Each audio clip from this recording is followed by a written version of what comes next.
Hello बच्चों, let's read the question. The question is an EM wave exert pressure on the surface on which it is incident. Justify. इसको हमें क्या करना है, justify करना है. इसमें ये कह रहा है कि जब भी कोई EM वेव जो है वो किसी मेटल सरफेस पर इंसिडेंट होगी तो वो उस पर प्रेशर एक्सर्ट करेगी.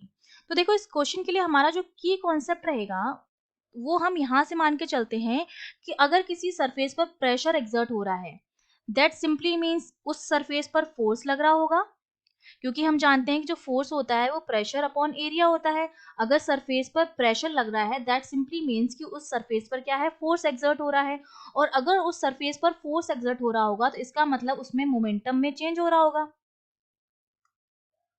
मोमेंटम जो हो रहा होगा वो चेंज हो रहा होगा. ठीक है, तो यहां से लेकर हम इसको चलते हैं. तो देखो हमें पता है कि जो ईएम वेव होता है उसमें क्या होते हैं, फोटोन्स होते हैं. ठीक है, उन फोटोन्स के पास क्या होती है, एनर्जी होती है. इसका मतलब ईएम वेव जो होती हैं वो अपने पास एनर्जी रखती हैं जिसकी वैल्यू होती है एच न्यू, जहां पर H Planck constant, new frequency है जिसको मैं एच सी अपॉन लैम्डा लिख सकती हूँ. और आइंस्टीन इक्वेशन से पता है कि फोटोन की एनर्जी जो होती है equals to M C square भी होती है. ठीक है, तो अगर मैं इन दोनों इक्वेशन को सिंप्लीफाई करूं तो S C upon lambda equals to M C square, एक सी से एक सी कैंसिल, और एम इंटू सी जो होता है वो P equals to M, momentum क्या होता है एम वी. और इलेक्ट्रोमैग्नेटिक वेव के लिए जो स्पीड होती है वो स्पीड ऑफ लाइट के बराबर होती है, तो v की जगह मैं c लिखूंगी. तो ये हमारा क्या हो गया, मोमेंटम हो गया. तो बेसिकली यहाँ से मुझे पता चल गया p इक्वल्स टू क्या आ गया, h अपॉन लैम्डा आ गया. मतलब हमारी ईएम वेव जो है वो एनर्जी भी इनके पास होती है और इनके पास मोमेंटम भी होता है.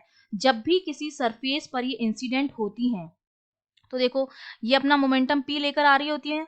और जब ये अगर टोटली रिफ्लेक्ट हो जाती हैं, अगर ये टोटली रिफ्लेक्ट हो जाएं तो मोमेंटम जो हो जाएगा वो माइनस भी हो जाएगा. तो अगर मैं चेंज इन मोमेंटम निकालूं, चेंज इन मोमेंटम, क्योंकि डायरेक्शन अपोजिट हो गई इसलिए मोमेंटम को मैंने नेगेटिव में लिख दिया है. अगर ये टोटली रिफ्लेक्ट हो गई, जितनी इस पर इंसिडेंट हुई सरफेस पर उतनी ही वापस रिफ्लेक्ट हो गई, टोटली रिफ्लेक्ट हो गई, तो आते टाइम अगर मोमेंटम p था तो जाते टाइम माइनस p होगा अपोजिट डायरेक्शन में. तो चेंज इन मोमेंटम अगर मैं निकालूं डेल्टा p तो मेरे पास कितना आएगा, p माइनस माइनस p. तो ये किसके बराबर हो जाएगा, डेल्टा p जो आता है वो 2p के बराबर आता है बेसिकली. तो इसका मतलब कि जब हमारा वेव जो है वो जब इंसिडेंट होती है तो वो जो मोमेंटम डिलीवर्ड करती है p वो 2p के बराबर हो जाता है. डेल्टा p जो होता है 2p के बराबर हो जाता है. या मैं कह सकती हूँ वो कितना मोमेंटम डिलीवर्ड कर रही हैं, तो वो हमारा हो जाएगा p equals to 2u upon c के बराबर मोमेंटम जो है वो डिलीवर करती हैं. इतना मोमेंटम जो है वो उस सरफेस को डिलीवर कर रही हैं. ठीक है, तो इसका मतलब मोमेंटम जो है वेव का वो चेंज हो रहा है p से माइनस p में. और अगर मोमेंटम में चेंज हो रहा है इसका मतलब क्या है, फोर्स एक्सर्ट हो रहा है. और फोर्स एक्सर्ट हो रहा है that simply means hence prove हो गया कि प्रेशर भी एक्सर्ट हो रहा होगा. ठीक है, बेसिकली हमने इसको पीछे से सॉल्व करना स्टार्ट किया. पहले हमने ये प्रूव किया कि मोमेंटम में चेंज होता है. जब भी कोई ईएम वेव किसी सरफेस पर इंसिडेंट होती है तो उसके मोमेंटम में चेंज आता है. और अगर मोमेंटम में चेंज आ रहा है that simply means force exert हो रहा होगा. Change in momentum is force. और अगर फोर्स एक्सर्ट हो रहा है दैट सिंपली मीन्स कि प्रेशर भी एक्सर्ट हो रहा होगा.